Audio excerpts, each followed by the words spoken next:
What's up mga idol, magandang araw. So ito na yung ating tinarbaho na unit, itong ating 4M42 na canter.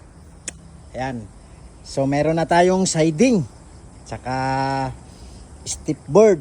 Yan yung tinatawag nating simpleng step board. Wala nang daming hindi na natin tinakpan ng pin sheet dyan, hindi na natin nilagyan ng mga design.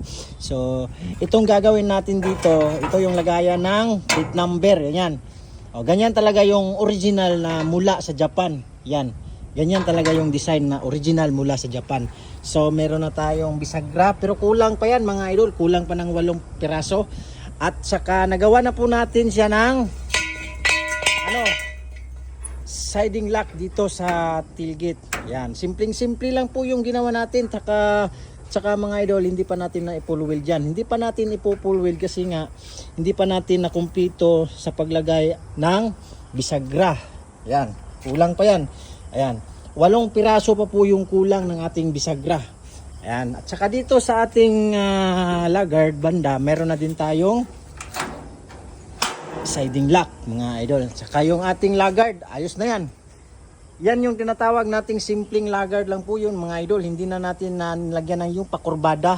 Yan, hindi ko na inano yun. Saka kung matitingnan natin dito mga idol, yung ating siding ay mayroon siyang nakalapas po siya ng midya. Tapos sa kabila naman midya rin. Midya. Ayan. Nilabas lang natin ng midya. Ayan. So, yung ating tambutso, meron na rin. Ayan.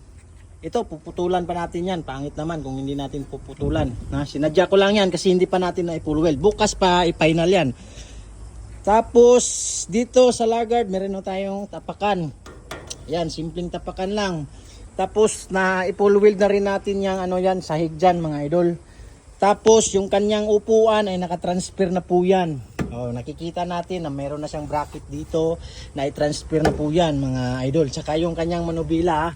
Tapos yung kanyang ulo dito sa ibabaw ay i-repair pa natin yan. Tapos dito rin sa ibaba. Dito. Tsaka dito yung ating tapakan dito, kung wala tayong makikita ay gagawa na lang po tayo. Ayan. Doon lang po natin doon tayo yung tapakan dyan sa kasi parehas lang yan sila doon tayo kukuha ng para gagawa natin siya dito. Doon tayo kukuha ng yung pattern. Ayan, para gagawa natin. Magkabilaan po yung wala. Ayan. Tapos lagyan pa natin siya ng yung hindi ko lang dito ilagay yung lagayan ng reserba, kundi doon lang. Dito pa rin sa likuran. So nalagyan na rin natin siya ng tapaludo. Ang tapaludong ito ay kakatingan pa natin dito yan, pakurbada, para matanggalin natin to. Baka masugat yung helper. Delikado. Ayan. Saka dito sa kilid ay nilagyan na rin natin. Tapos yung bracket ng tail light hindi pa natin na ilagay. So, ayan lang mga idol.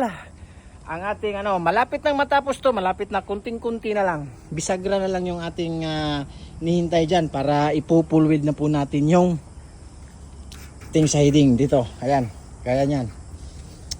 Ayan. So, yan mga idol, maraming salamat po.